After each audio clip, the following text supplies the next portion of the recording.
শাশুড়ির কাছে ওই বউটা খুব খারাপ, যে বউ শ্বশুর শাশুড়ির খেদমত করে না। ওই বউটা খারাপ না যে নামাজ পড়ে না। ছেলের কাছে তার স্ত্রীর একটাই অপরাধ চোখে পড়ে, তা হচ্ছে পর পুরুষের সাথে কথা বলে কিনা। সে মনে করে তাইলে এর সাথে সম্পর্ক ছিন্ন করতে হবে। ও যতই বেনামাজি হোক,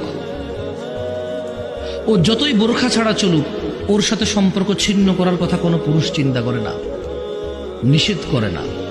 যখন দেখবে কোনো পুরুষের সাথে মোবাইলে একান্ত গোপনে, ফেসবুকে, ইমুতে, হোয়াটসঅ্যাপে, ভিডিও অডিও কলে কথা বলে, তখন ধীরে ধীরে না করে তিক্ততায় পরিণত হয়ে তালাক, ডিভোর্স পর্যন্ত যায় পৌঁছায়। ওই মহিলা যদি জীবনে এক ওয়াক্ত নামাজ না পড়ে, কোনো পুরুষ চিন্তা করে না তাকে তালাক দিতে হবে।